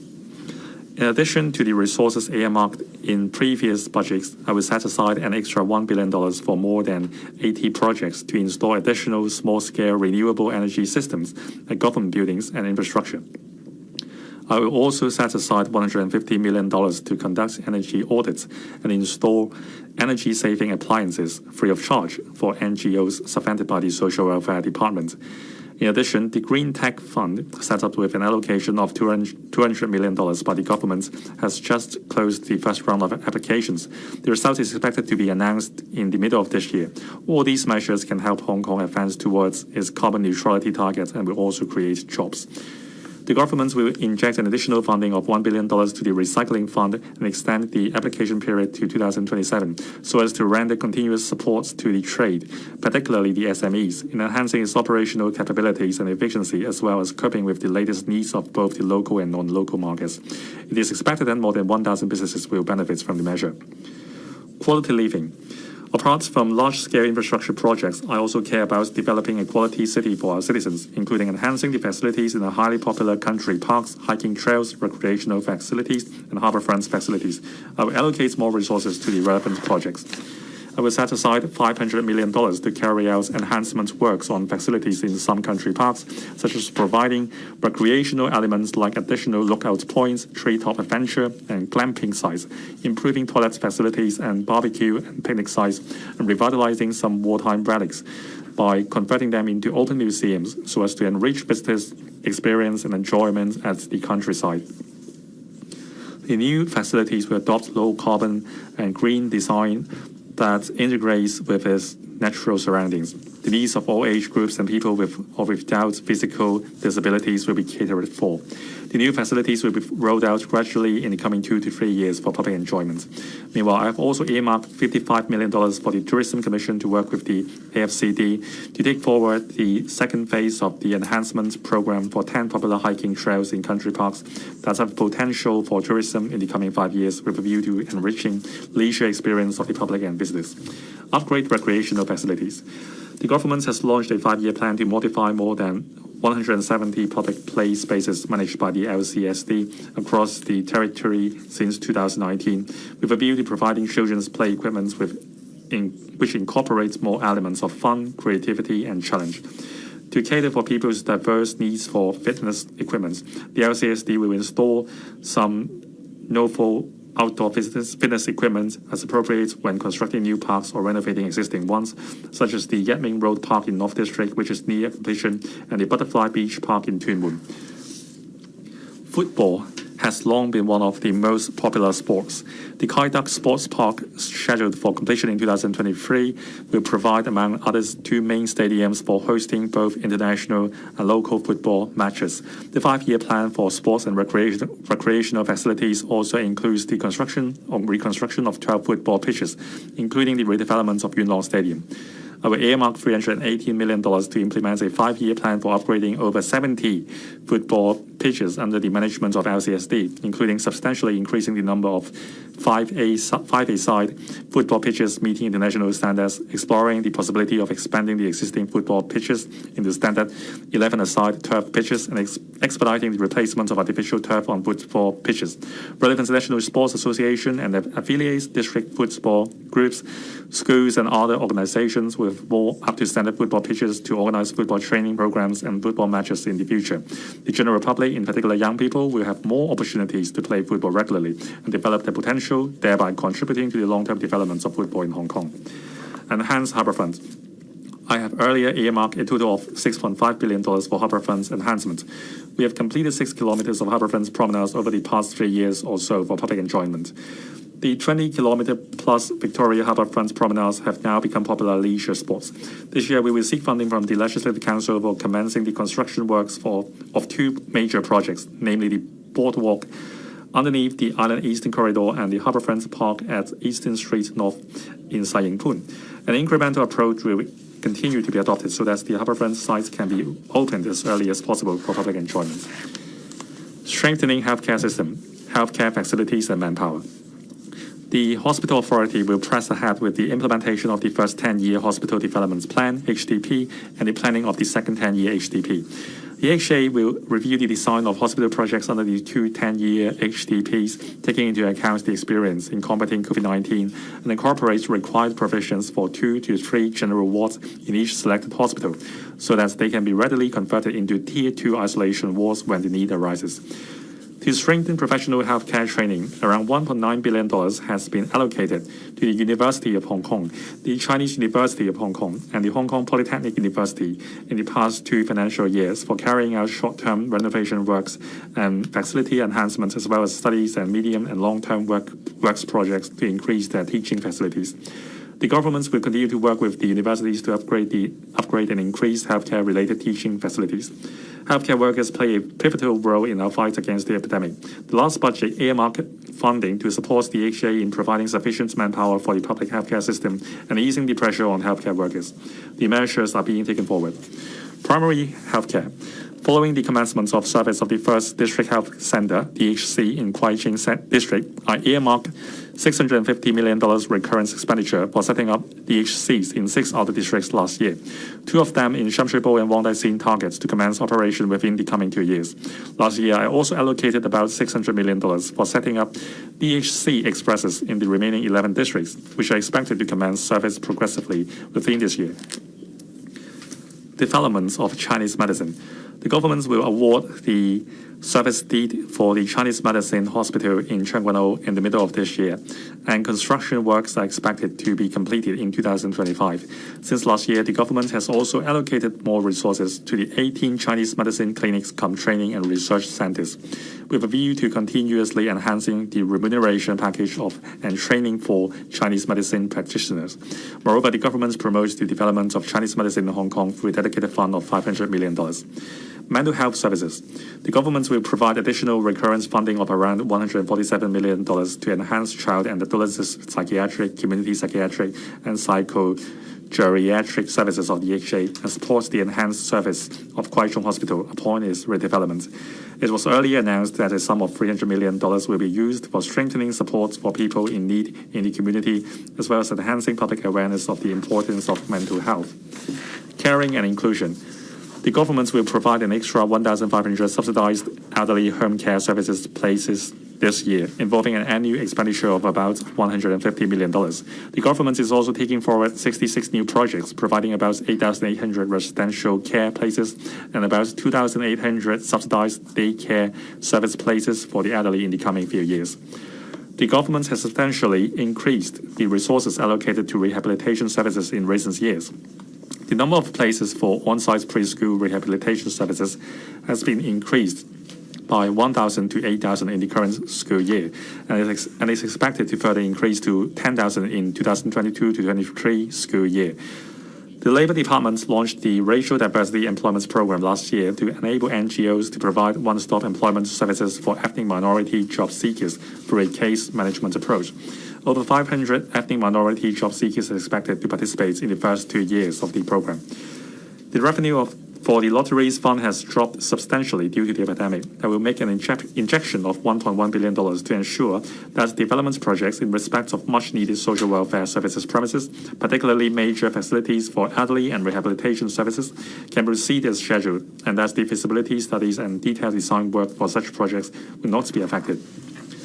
Public finance. Deficits budget. As an open economy with a relatively narrow tax base, Hong Kong's government's revenue is susceptible to changes in the economic environment. The aging population also poses pressure on public expenditure. Though I have great confidence in Hong Kong's fundamental strengths and long-term prospects, we must, in the face of an economic downturn and the aforesaid challenges, exercise extra prudence in managing public finance. Our fiscal reserves are the fruits of the economic development of Hong Kong and the hard work of our people over the years. They enable us to adopt a deficit budget amid the prevailing economic downturn and launch counter-cyclical measures to support the economy and relieve people's burden. In the past year, we have increased government expenditure substantially to combat the epidemic and roll out relief measures, which resulted in our fiscal reserves dropping sharply in 2 years from the equivalent of 23 months of government expenditure to 13 months. Although I forecast an improvement in revenue for the next financial year, I expect that the fiscal deficit will be $101.6 billion, accounting for 3.6% of our GDP due to the counter-cyclical fiscal measures and the continued increase in recurrent expenditure. In other words, Hong Kong will record a deficit for a number of years after achieving a surplus for 15 years. As shown in the medium-range forecast, MRF, the operating account is projected to be in deficit for 5 consecutive years. The operating deficit for 2021-22 will be more than $140 billion, mainly due to the counter-cyclical measures, while the operating deficit for the remaining 4 years will range from $22.4 billion to $40.7 billion. The consolidated accounts is also expected to record a deficit for 4 consecutive years. The above forecast has not yet taken into account any tax rebate or relief measure that the government may implement in the future. The deficits are mainly caused by the fact that the rise in government expenditure is outpacing the increase in government revenue, especially in terms of recurrent expenditure. Recurrent expenditure of the government increased from about $150 billion in 1997 to 98 to about $470 billion in 2020 to 21, representing a more than threefold increase. The significant rise in government expenditure in recent years is for enhancing services or investing for the future. However, as emphasized in my last budget, government expenditure should enter a consolidation period. The long-term financial commitments should also be commensurate with the increase in revenue. As a number of measures announced in this year's budget will have a bearing on the new financial year and the MRF, I would like to offer some explanations here. to members and the public. To optimize the use of fiscal reserves for seeking a better return to meet its future needs, the government set up the Future Fund in 2016 to make longer-term investments for a period of 10 years. The investment return of the fund forms an integral part of public financial resources and has accumulated a return amounting to nearly $100 billion. While the government has all along been disclosing the rates of return of the Future Fund, the investment's return yet to be brought back has not been reflected under the cash-based government accounts. Starting from 2021 to 2022, I will reflect the cumulative investment return of the fund in operating accounts on a progressive basis, with $25 billion brought back in the first year. The 2021 to 22 budget has also included $23 billion brought back from the housing reserve and the annual proceeds of about $35 billion from the expansion of the government green bond program, as mentioned earlier. The sums raised under the government green bond program will provide funding for green projects under the Capital Works Reserve Fund, but will not be used to finance operating expenditure and hence will not undermine public finance discipline. The issuance of bonds cannot bolster our real financial strength as it ultimately requires the repayment of principal and interest. Nonetheless, the issuance of additional green bonds for financing eligible projects can definitely relieve the government's fiscal pressure arising from the need to use existing resources to meet capital expenditure. This is a reasonable and appropriate approach in the light of the current low interest rate environment and is also conducive to the development of Hong Kong's bond market. The above measures of bringing back the Future Fund's investment return and the housing reserve and issuing additional green bonds will ensure that our fiscal reserves can be maintained at a relatively robust level despite fiscal or deficit budgets in the next few years. They would enhance confidence in Hong Kong's fiscal strength and is conducive to maintaining our financial stability. However, in the long run, the key to maintaining healthy public finances is to follow the principle of keeping expenditure within the limits of revenue and ensure that the growth of expenditure is commensurate with economic growth. In the face of the challenges of fiscal deficits, we should not only reduce expenditure but also increase revenue. Reduce expenditure. This year's budget will continue to roll out a series of measures for supporting individuals and businesses. Last year, Hong Kong's economy was battered by the epidemic, and all sectors of the community were generally affected in varying degrees, particularly the grassroots. Despite the fiscal deficit, I've decided not to reduce our spending in areas relating to people's livelihood, especially resources allocated to the three policy areas of education, social welfare, and healthcare, in order to safeguard people's livelihood and maintain public confidence. In 2021 to 22, the recurrent funding for these three policy areas amounts to $302.3 billion in total, accounting for 58% of the government's total estimated recurrent expenditure and representing an increase of 45% over the provision of $208.2 billion in 2017 to 18. The government will set an example by cutting expenditure to strengthen fiscal discipline. In 2021 to 22, we will have zero growth in the civil service establishment. Besides, the government will implement an expenditure reduction program by requiring all policy bureaus and departments to reduce expenditure without affecting livelihood-related spending. The goal is to trim recurrent expenditure by 1% in 2022 to 23. The estimated savings will be about $3.9 billion. While it seems not too difficult to achieve the 1% cut in recurrent expenditure, there's limited room for curbing expenses relating to personnel emoluments, which account for about 60% of recurrent expenditure of government departments. We can only achieve the target mainly through savings from the remaining 40% of recurrent expenditure, including major items such as general expenses and subventions. All departments have to undertake critical review, adjust priorities, and enhance efficiency in order to achieve the savings target without affecting day-to-day operation and public services they provide. Many a little makes a mickle.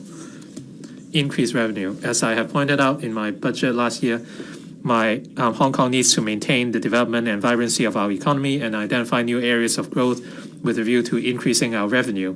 I've just elaborated on the long-term positioning of Hong Kong's economy and the strategies for the development of our major sectors, which will help increase government revenue on the long run. Besides, I mentioned last year that we need to consider seeking new revenue sources or revising tax rates and reducing one-off relief measures progressively. Though raising tax rates can increase revenue on the short run, the choice must be made carefully. Having duly considered the impacts on the securities market and our international competitiveness, we have decided to introduce a bill to raise the rate of stamp duty on stock transfers from the current 0.1% to 0.13% of the consideration or value of each transaction payable by buyers and sellers respectively. The government will continue to spare no effort in introducing measures to facilitate the development of the securities market to take our financial services sector to the next level. As businesses and individuals are generally under considerable financial pressure amid the prevailing economic environment and the epidemic, I consider that it is not the appropriate time to revise the rates of profits tax and salaries tax, which are our major sources of revenue. Nevertheless, we will keep in view the situation and make adjustments at the appropriate time. During budget consultations, I received many proposals to introduce new taxes. If we do so, we have to carefully examine the proposals, take all factors into account, and earnestly listen to views of various sectors. Fighting the epidemic and reviving the economy are our current priorities. This is not the time to introduce new taxes. Nevertheless, we will carry out related research and make preparation to facilitate in-depth discussions at a suitable time and forge consensus before we introduce new taxes to increase revenue. International Tax Cooperation.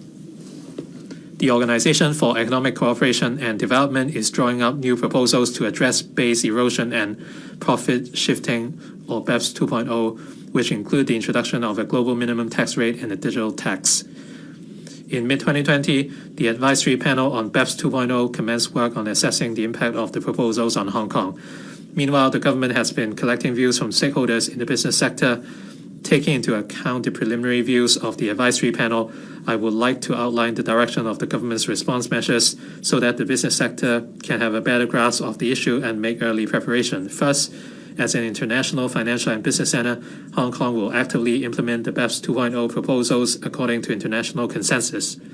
Second, as most of the rules under BEPS 2.0 are only applicable to large multinational corporations, we will minimize the impacts on local SMEs where possible when drawing up the response measures and strive to maintain the simplicity, certainty, and fairness of our tax regime, which are our key advantages.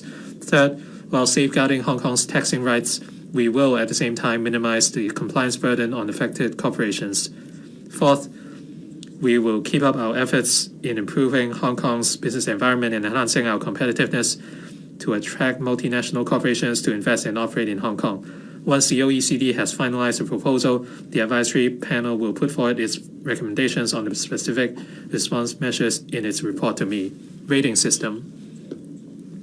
The rating system in Hong Kong has not undergone any major change since 1995. To ensure that our rating system could keep pace with the times, I have requested the FSTB and the Rating and Evaluation Department to review whether there's any room for improvement in respect of the rating system. We will review the case for introducing a progressive element to the rating system and therefore providing rates concession to owner-occupied properties on a regular basis. Furthermore, we will consider shifting the primary liability for rates payment from the occupier to the owner of a property to reflect that the ultimate responsibility with regard to a property should rest with its owner. The government will consult the relevant legal panel on whether and how to revise the rating system.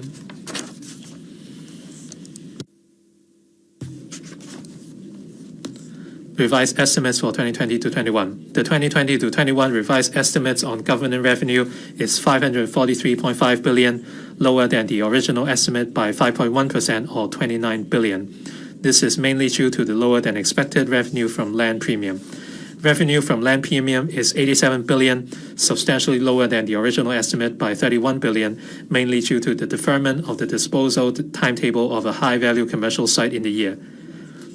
Revenue from profits tax is 131 billion, comparable to the original estimate. Meanwhile, revenue from salaries tax is 72 billion, which is 12.1 billion higher than the original estimate. This is mainly because some tax revenue that should be received in previous year could only be collected this year as a result of the deferred tax assessment cycle.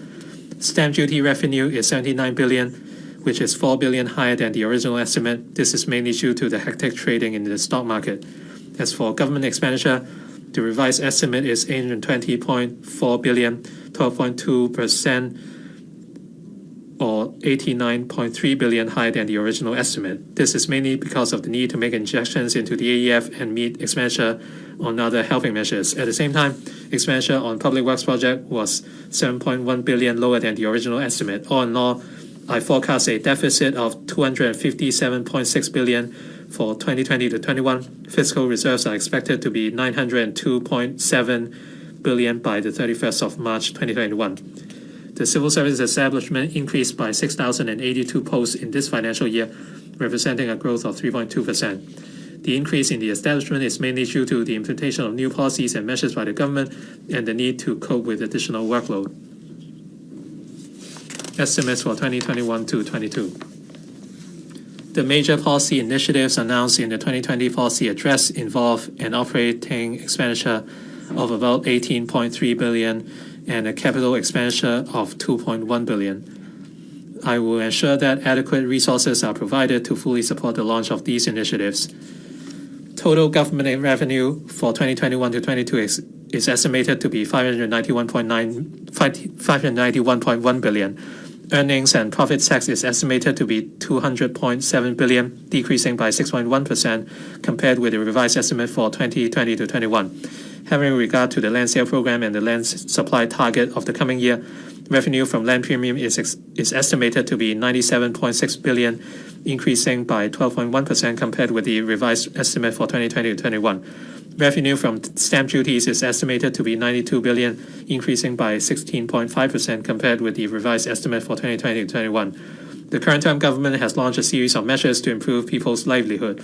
Recurrent expenditure for 2020 to 21 increased by 7.6% compared with the last financial year, while total government expenditure also increased by 35%. Recurrent expenditure for the new financial year will further increase by 9.6%, demonstrating the government's determination to stimulate the economy and ease people's burden. Public expenditure will account for about 25% of GDP on average during the 5-year period up to 2025 to 26 in the MRF. In 2021 to 22, the estimated recurrent expenditure on education, social welfare, and healthcare accounts for 58% of government recurrent expenditure, or $302.3 billion. Recurrent expenditure in these three areas recorded a cumulative increase of 53% over the past 5 years. Our target is to have zero growth in the civil service establishment in 2021 to 22. The Civil Service Bureau has encouraged departments to enhance effectiveness through reprioritization, internal redeployment, and streamlining of work processes to cope with the workload. Medium-range forecast. The MRF projects, mainly from a macro perspective, the revenue and expenditure as well as financial position of the government. From 2022 to 2023 to 2025 to 2024, a real economic growth rate of 3.3% is adopted for the MRF. During the above period, the average annual capital works expenditure will exceed $100 billion, while the growth of recurrent government expenditure ranges from 3.5% and 4.7% per annum. Regarding revenue from land premium, the forecast from 2022 to 2023 onwards is based on the average proportion of revenue from land premium to GDP over the past 15 years, which is 3.6% of GDP. I also assume that the growth rate of revenue from profits tax and other taxes will correspond to the economic growth rate in the next few years. In addition, the MRF reflects the bringing back of the housing reserve and the investment return of the future fund and the proceeds of the government green bond program. Based on the above assumptions and arrangements, I forecast an annual deficit in the operating account in each of the coming 5 financial years, as well as a deficit in the capital account from 2022 to 2023 to 2024 to 2025. The estimated deficit in the operating account in 2021 to 22 is mainly due to the expenditure arising from the one-off relief measures announced in this budget and some of the relief measures announced last year. The forecast deficit in the operating account in the following 4 years is attributed to the fact that recurrent expenditure will be higher than revenue receipts. The above forecast has not taken into account any tax rebate or relief measure that the government may implement over these 4 years. Fiscal reserves are estimated at $775.8 billion by the end of March 2026, representing 22% of GDP, or equivalent to 12 months of government expenditure. Mr. President, members, over the past 2 years, Hong Kong has suffered successive setbacks, and now we have to fight the epidemic and ride out the economic difficulties. Life has not been easy for us all. I often chat with people, especially during the preparation for the budget. I know how difficult it is to earn a living during the economic downturn. I can feel their pain. This is why, despite a record high fiscal deficit in 2020 to 21, I once again propose a budget involving a deficit of over $100 billion. I do so after careful consideration, as the counter-cyclical measures are necessary for stabilizing the economy and alleviating people's burden.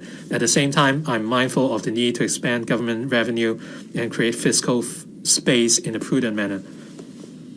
In spite of the pressure we now face, looking back, we have walked all the way through thick and thin. However harsh life might have been, Hong Kong remains the home that we treasure.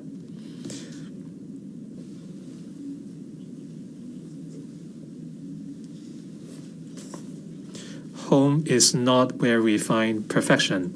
It is where we stay together as a family, sharing mutual care, acceptance, and support.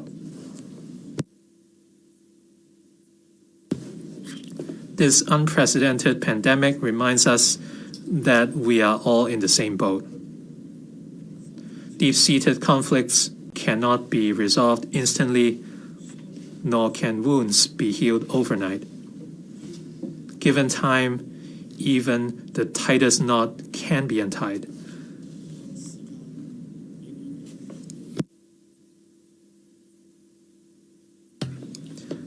The economy may move in a cycle, but there is always a way to prosperity. We have overcome many challenges and always come out stronger. Let us be steadfast and ride out the storm.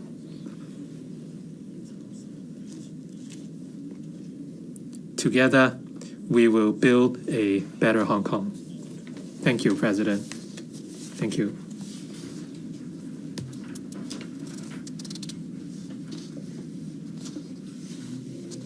I now propose the question to you that the above-mentioned bill be read the second time. In accordance with the rules of procedure, the second reading debate is adjourned, and the estimates are referred to the Finance Committee for examination before the debate on the bill resumes. Secretary for Justice.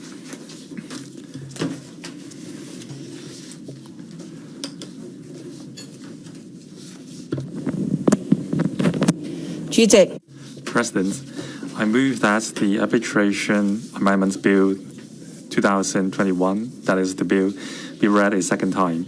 The main object of the bill is to amend the Arbitration Ordinance Cap 609 to fully implement the supplemental arrangement concerning mutual enforcement of arbitral awards between the mainland and the Hong Kong SAR. That is the supplemental arrangement signed between the government of Hong Kong SAR and the Supreme People's Court of the People's Republic of China.